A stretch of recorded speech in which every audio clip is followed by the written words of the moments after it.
Tonight, central Queensland underwater, rain chaos. Man missing, washed away in swollen floodwater. And Gladstone gets a year's supply of water overnight. Real News with Paul Taylor. Good evening. Monday, central Queensland was gripped by drought. Tonight it's in the first flood of the new century. In 24 hours, some parts have experienced more than 300 millimetres or 12 inches of rain on the old scale. A man is missing after being washed away near Gracemere. Evacuations are underway and homes are underwater at Wowan, Westwood and Gogango. The Capricorn, Dawson, Burnett and Bruce Highways are cut but may clear shortly. The good news is power's been restored to Agnes Water in 1770, and at Gladstone the parched Awoonga Dam is filling fast. We begin our extended flood coverage tonight southwest of Rockhampton, which saw the worst of the flooding. Central Queenslanders, particularly those out west, have waited 10 years for this, and it's welcome with open arms. Water, water and more water, and it's great to see water in central Queensland. The constant rainfall overnight putting too much stress on irrigation systems, meaning water simply had nowhere to go but blanket the previously dry landscape. Outbound roads were blocked, but for some too late to turn back. Train lines were also down, with water spilling over the tracks. By early morning, water had washed up on the doorstops of Cabra. I was up at 7 and rang a mate at Cabra and he was going under there, but I didn't think we were going to go under here. Just how quick the water's come up, eh? We only come down and move the pump. The next minute we were overflowed by water. 20 kilometres west at Westwood, the first of 150 evacuations. So we had to evacuate a woman and her 3 children through the use of the Rockhampton SES via an aluminium boat. Westwood's police station caught in the tide by 5 in the morning. I was awoken to find that the police residence here was under 4 foot of water. As a result, I've noticed that the police vehicle was underwater and personal cars. The Westwood store couldn't escape, even though the wildlife was trying and even putting up a fight at times. But perhaps the hardest hit was the new AMC plant under construction at Stanwell. Portable offices caught in a powerful stream. This is what's left of 2 of them. New Hiluxes were also taken and still to be found. Just to give you an example of the enormity of this rainfall, just days ago this creek was near dry and its floor is around 6 metres below the bridge. This is near Coal Creek, the place where a man went missing this morning and again is still yet to be found. The missing man was trying to rescue his horse. The search continues. As late as yesterday afternoon, you could walk under the main bridge into Mount Morgan and not even get your feet wet. Today, the river is a raging torrent. Never has a line of that famous Australian poem, "A Land of Drought and Flooding Rain," rung so true. Rising water beneath Dee River Bridge 9 kilometres south of town, the least of its problems. Torrential rain has washed out a 2 metre wide and 1.5 metre deep crevice on the Burnett Highway. The tiny town of Struckwell cut off by floodwaters and all school was cancelled. The emergency services assembled for a counter-disaster briefing this morning. Their main concern, keeping the town's main arteries open in case of a medical emergency. What are we going to do and how are we going to get them out?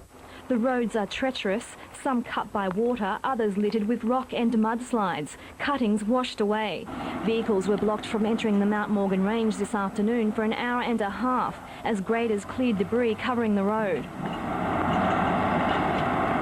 But as the rain eased this afternoon, so too did fears. The river dropped 1.5 metres. At this stage, authorities say the danger period is over. Sue Gardiner, WIN News.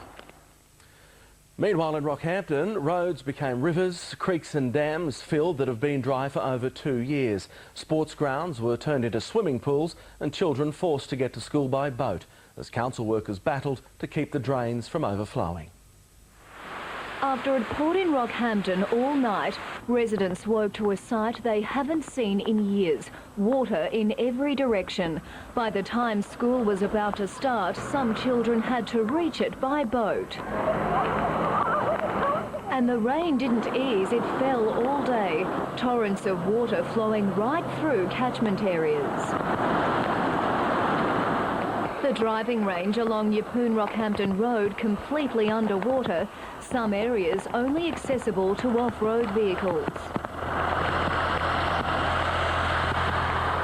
Attention quickly turned to storm water drains, months of litter and leaves clogging the system, council working frantically to allow the water to flow freely. We've had work crews out for the last, well, even since yesterday, and we've hired trucks that load jet water through the systems just to keep them clean.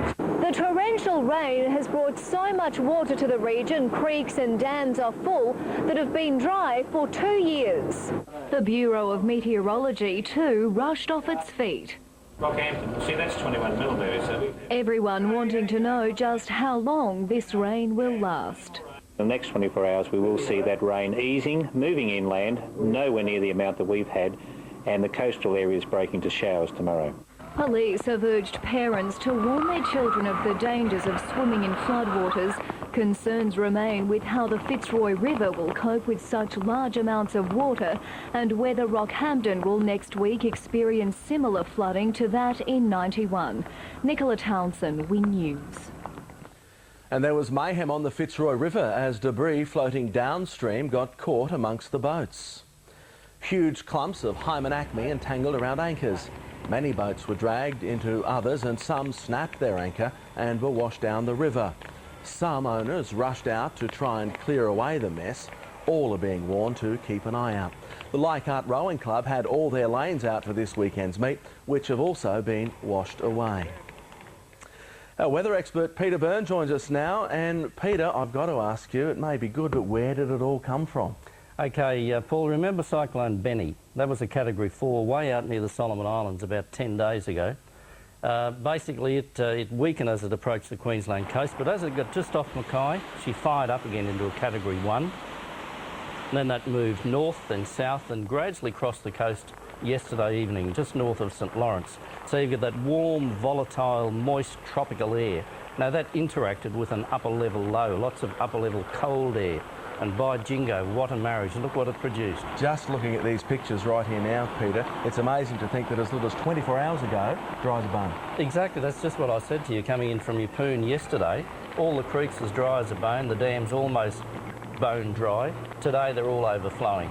I've had reports from Mount Morgan right throughout the district of a lot of dams actually overflowing. But let's not forget that anywhere west of about Comet, they're missing out. The poor people in the Central Highlands, just a tease, 9 millimetres at Emerald, so it's bad news for the Western blokes. While we nearer the coast are smiling somewhat more, there is concern that it could be a repeat of 91. Is there any chance? Oh, I doubt that, Paul. I think 91 was a different scenario. You had the Mackenzie, the Dawson, the Nagoa. You had all the flow in from the north, so it was a bigger catchment area then, so I'd be very surprised if this rivaled 91. But just looking at a couple of rainfall figures here, Gladstone in the last 54 hours, 530 millimetres. That's about 22 inches. Amazing, isn't it? Wow. Yeah. Peter, we thank you for getting up early to come in at this time of the bulletin. We'll catch you later on in the weather. Not a problem. Thanks, Peter.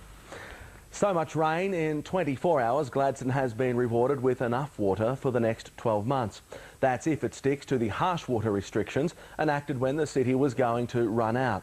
But tonight, the Awoonga Dam is 5 metres higher and filling. Rain, glorious rain, is just what the doctor ordered for Gladstone. Just last week, the Awoonga Dam was falling at a rapid rate despite heavy city restrictions. Now, after just a few short days of heavy rain, it's risen by more than 5 metres. And that's around about 100,000 megalitres of water, so that's a substantial amount. According to the Water Board, if the current restrictions remain in place, there's now enough water to service the city for a decent period. We've got about 12 months further supply given the current restrictions stayed in place. There's a process to have council-imposed restrictions lifted. Meetings will be held over coming days, but Mr Drinkwater says just because the dam is higher, that's no reason to be complacent. I think everybody's learned a few lessons from the position that we've been in, and we need to make sure that we that we follow the lessons that we've learnt. Early projections show the dam should rise another few metres. Nicola, Townson, Wing News. In tragic news just to hand, the body of the missing man has been found washed up in Stanmore. His identity has not yet been released. Now to the break tonight with a look at some of the rainfall figures around the region.